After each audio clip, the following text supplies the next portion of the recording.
morning, Mr. Chief Justice. Good May it please morning. the court. I'm Kim Ebert, representing General Motors. I'm joined here with my colleague at council table, Greg Krause. The issue before the court is the question of the ability of General Motors under MCL Section 418-354 to coordinate disability benefits paid to Mr. Arbuckle with the workers' compensation benefits being paid to Mr. Arbuckle. We are asking the court to overturn the Court of Appeals decision, which was fundamentally flawed. That decision impacts not only Mr. Arbuckle, but a large group of retirees at General Motors. That decision also impacts the relationships between employers and unions in the state of Michigan, as articulated in the amicus brief of the Michigan Manufacturers Association. We believe the Court of Appeals decision was wrong in at least three respects. The court improperly got into the question of whether a union has an ongoing obligation and right to represent retirees with respect to vested benefits.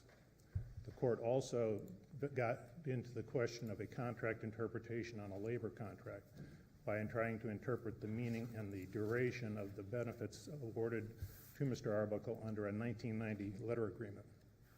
Finally, the court mistakenly ruled that the benefits of Mr. Arbuckle were vested for a period, for essentially a lifetime, and could not be changed without his consent. The context of this case is very important as we look at the question of preemption. The Michigan statute on coordination says that it is there presumptively will be coordination of benefits if an employer is providing disability benefits in addition to workers' compensation benefits to an employee. That is the default. There is an exception in the statute in Section 14 which says that an employer may essentially opt out of that by an agreement in a change to its pension plan. Counsel, good morning. I just have a question because this is what I've been trying to understand and try to learn more about. But if you could help me with this, why didn't you file in federal court? I mean, under this argument that you're making, why didn't you bring this matter in federal court? I don't know. It was brought up, actually, if you look at the Rule 5 application in this case, the Rule 5 application made no reference to this entitlement under the 1990 letter. It only was brought up at the point that the case got to the magistrate level, and then the case veered in the direction of, okay, is there a vested right under the 1990 letter? That was not even the issue when this case was initiated at the Rule 5 level. But you're arguing this is a matter of you're arguing that this is a matter of federal law, and I guess I'm just trying to get a little bit more clarification. If you're using the preemption argument, why did you not bring this matter to a federal court?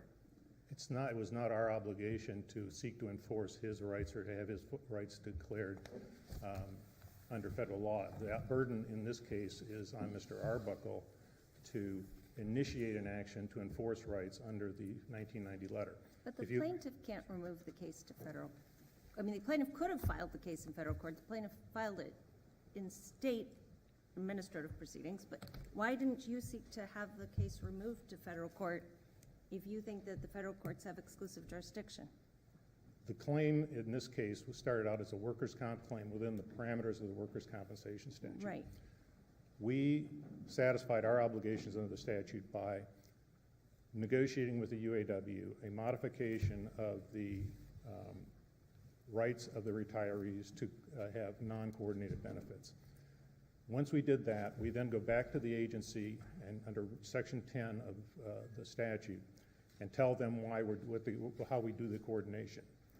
That's all the obligation GM has under the workers' compensation statute. But in contemplation of 301, once the questions of the collective bargaining agreement become central, the question then becomes federal, does it not? We objected in the proceedings before the agency to this issue being presented. Let me simply say, I mean, in your application, you say that this court doesn't even have jurisdiction over this matter because it's preempted. Do you continue to argue that point? Our position is that this case is preempted to the extent that Mr. Arbuckle is seeking to enforce rights I- under the My question is, 1990 letter of agreement. you have argued in your application that we don't even have concurrent jurisdiction over this matter. You continue to sustain that position. Yes, I mean, you do not have the authority to interpret the collective bargaining agreement that is the 1990 letter. Under Alice Chalmers and the whole line of Supreme Court cases, they all say that that's a question of federal law under Section 301 of the Labor Management Relations Act. But ordinarily, we can interpret federal law. We have the default rule is we have concurrent jurisdiction, and in fact, there's Supreme Court precedent that says with respect to this particular statute, we have concurrent jurisdiction. Since 1962, sir. And your supplemental briefing doesn't even, it seemed to have abandoned so help us. Are you You arguing didn't argue that in your now? supplemental briefing that we don't have subject matter jurisdiction. I assumed you had let go of that argument. Is that wrong? You do have concurrent jurisdiction. Okay. All right. But the issue here is Federal law. federal law. Right. All right. Okay. Now we're on And- the same page. and- We can consider the federal law Right.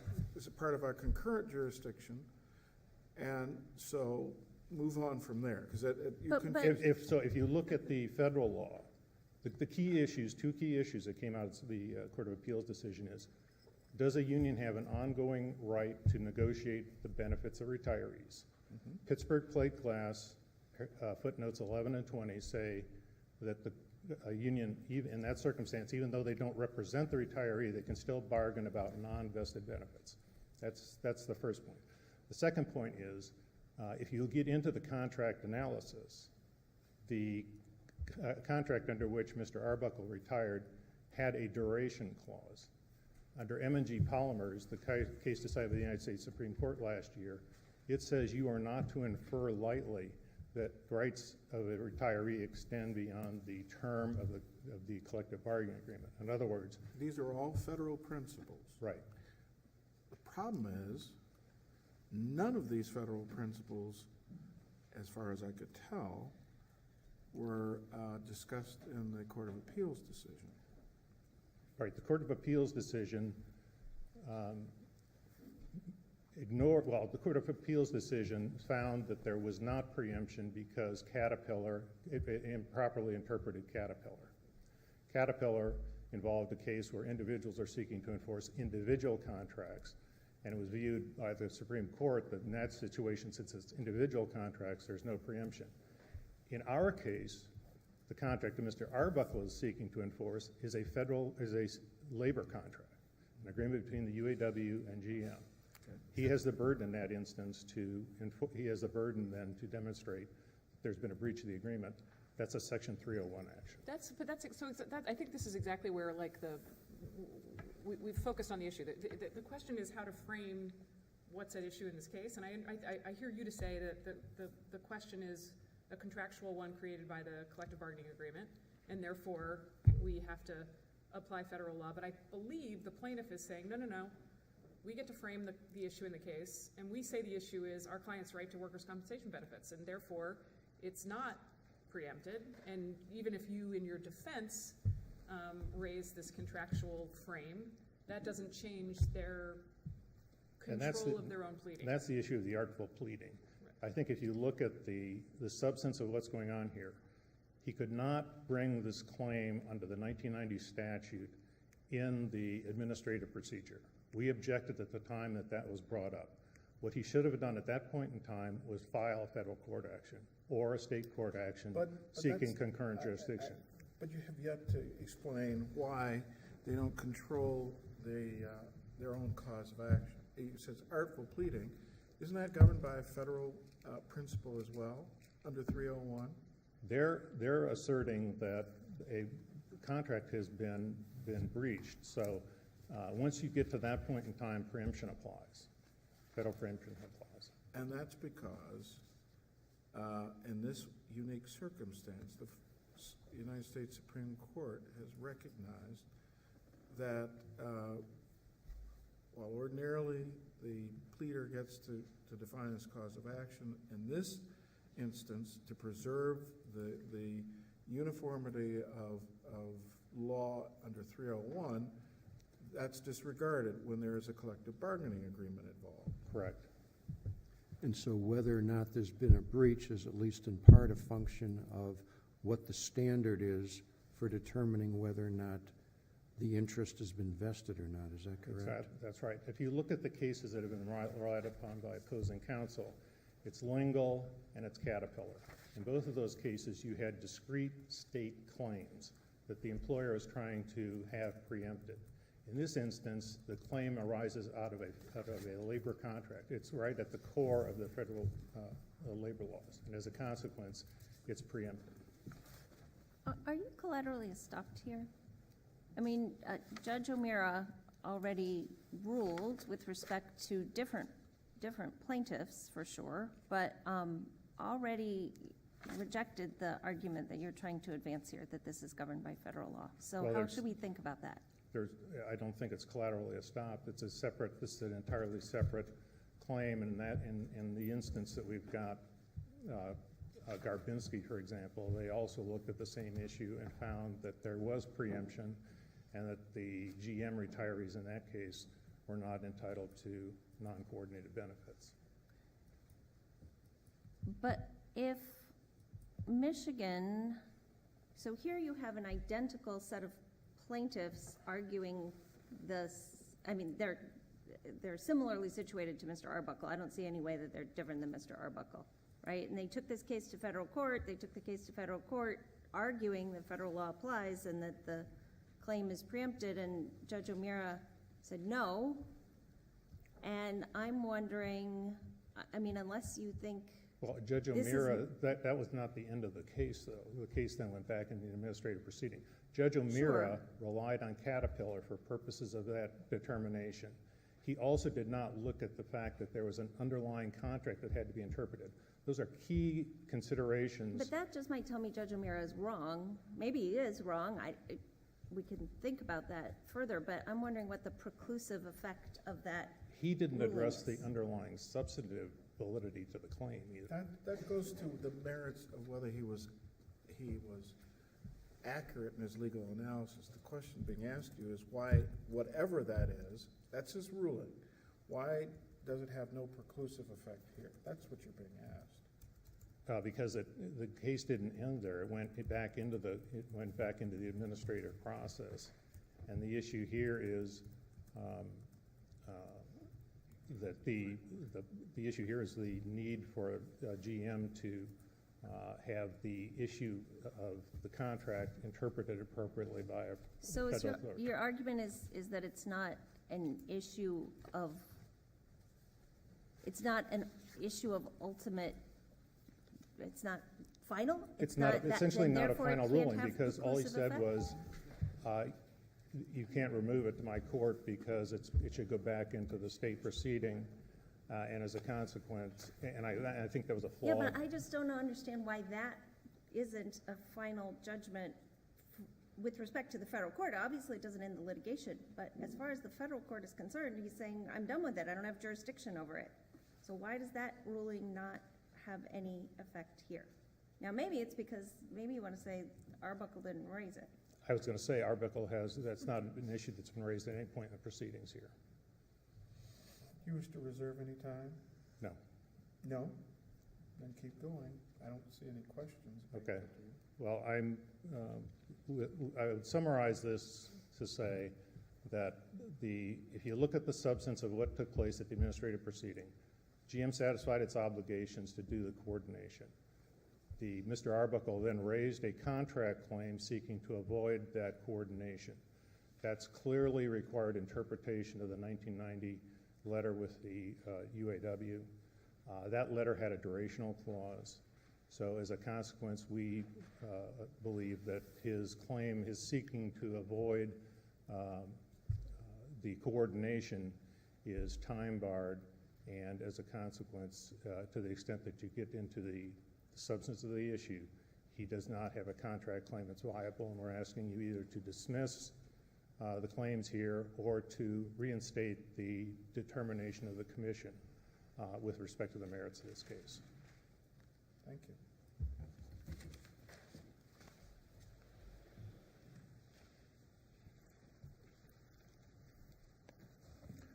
May it please the court, Attorney Robert McDonald, I'm hearing on behalf of Mr. Arbuckle. Questions that were asked, what kind of case is this?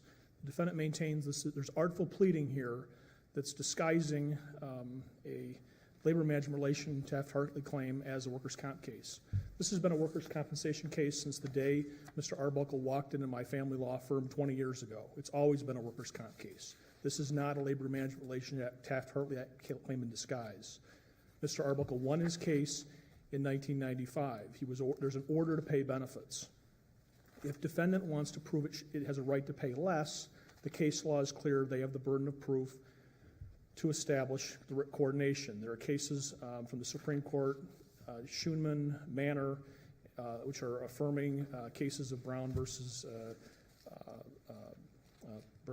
Beckwith, Black versus Michigan Bell, and the Manor lower court decision. So it's their burden of proof to establish coordination. Now, there's some broad language that they cite in their cases talking about coordination being mandatory.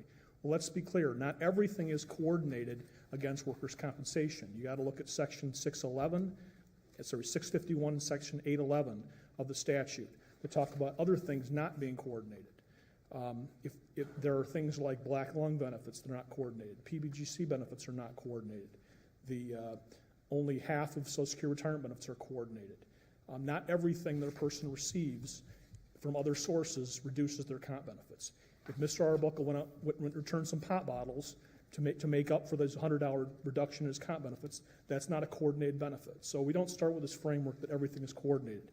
We have specific language dealing with disability pensions that was put in the statute in 1981, and it says that a pension plan, disability pension plan, may provide that there's no coordination, and that was what happened here.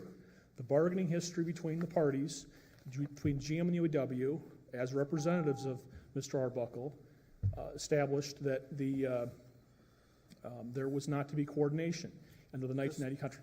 Just stop right there. Sure. The whole question here seems to me is whether this is the kind of claim which the United States Supreme Court has recognized are fully independent of the interests protected by 301, the Labor Management Relations Act. But it is also recognized that when there are questions that are intertwined with the collective bargaining agreements, those are completely preempted, correct? No, I would disagree. I mean, we look at congressional intent. Did the Congress intend to preempt workers' compensation cases like Mr. Arbuckle's? That's the starting point in this But analysis. the Supreme Court's gone through those, and it is said that when they're entirely separate, that's fine, but when they're intertwined, they're preempted. What the Supreme Court has said is there is no preemption. We're dealing with matters of public health and safety. The Supreme Court has said there is not preemption. We're dealing with entrenched state remedies. And then we have those three cases, Alice Chambers Yes. and Caterpillar and Lingle, that talk about this particular statute, the LMRA. Let me Sure. Is it not the case that but for the letter agreement between General Motors and the UAW, your former client's benefits would have been coordinated as mandated by the workers' comp statute? Is that a true statement? I would agree that there is an agreement that my client, that was negotiated on his behalf, that therefore prevents coordination. All right. The collective bargaining agreement The agreement, the letter agreement.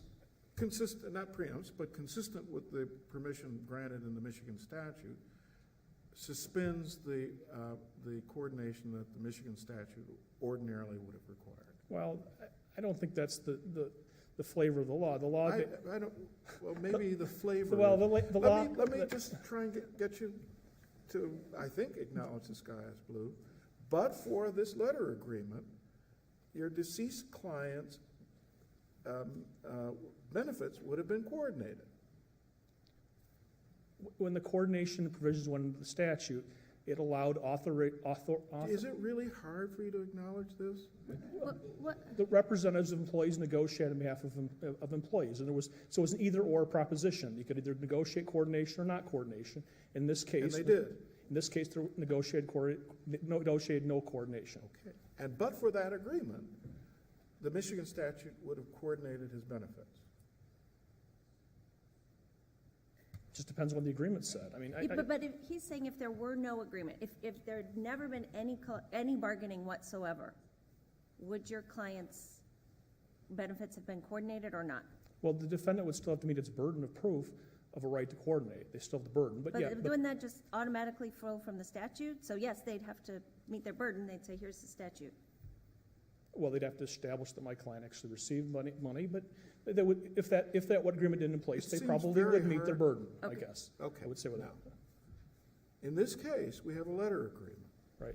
that, consistent with the provision in the statute that allows collective bargaining partners to forego coordination. Coordination was agreed to be prohibited, correct? Right. Now, it strikes me the letter agreement becomes a significant factor in this case, does it not? It becomes an issue that GM needs to bring up to meet its burden of proof. And it needs to be discussed as they meet their burden. So yes, that there is the 1990. Can this case be resolved? Can your client prevail without us construing the import and the extent of the letter agreement's preclusion of the coordination? I don't believe GM has met its burden of proof by demonstrating that an authorized representative of the claimant agreed to some change to that 1990 agreement. So there's insufficient. I give. Proceed. The 1999 agreement is, they have to meet their burden of proof. And if they want to demonstrate that by analyzing the 1999 agreement and trying to prove that it says something different than what I'm arguing, if they want to argue that it's, that it was properly amended, that the agreement terminated, they can do that. That's their burden. But in this case, the Magistrate Birch recognized there was insufficient evidence. Then anyone on Mr. Arbuckle's behalf modified that agreement, and as well as terminated. The Supreme Court agreed that there was not proof of that. So that analysis is going to happen, but it's going to be in the context of the defendant trying to establish his burden of proof. That's the point I was trying to make. You have to understand the bargaining history in this case. Again, If I have to understand the bargaining history, it sounds like you're squarely within 301, does it not? No, Caterpillar makes it clear, which is what the Judge Corbomera ruled in Savage, was that because all this discussion about the collective bargaining agreement comes in the context of a defense argument, that there is no federal preemption.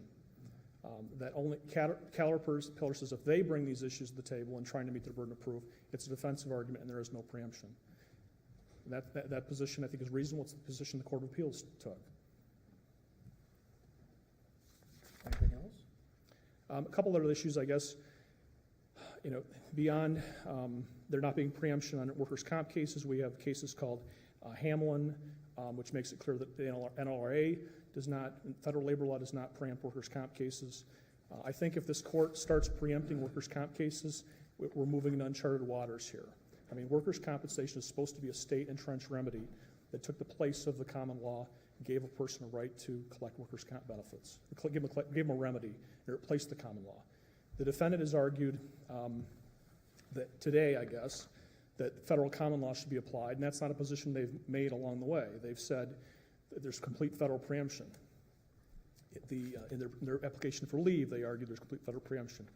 Today, they're arguing that some sort of federal common law vested versus non-vested benefit distinction should be made. That's not a position they preserved for argument here today, and the court shouldn't go in that direction because it's not been preserved. Well, but we asked you to talk about preemption, both of you. And so it might be true that a critical distinction here between complete and ordinary preemption has been lost by the parties.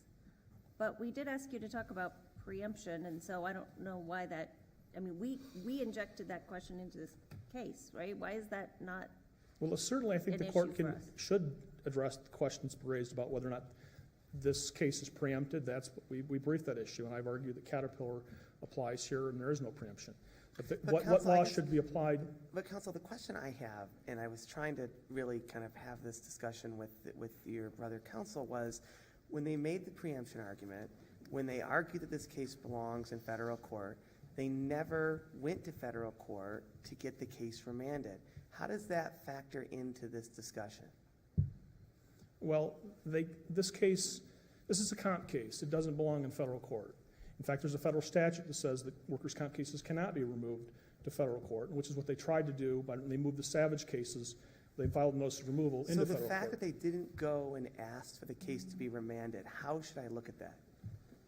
The fact they didn't move this to federal court is just a function of that they learned their lesson in Savage. They learned that this case belongs in the workers' comp agency and the Michigan courts. And so there's a federal statute on point that says they can't remove it, and they tried it in Savage and failed. So that's why we're here today. And again, we're also here today because this is a comp case.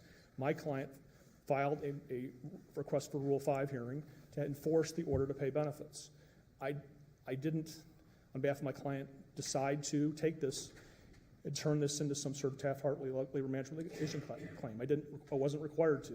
I'm simply trying to enforce an order to pay and force them to make their burden of proof that they're entitled to coordination. Thank you. Thank you. Case is submitted.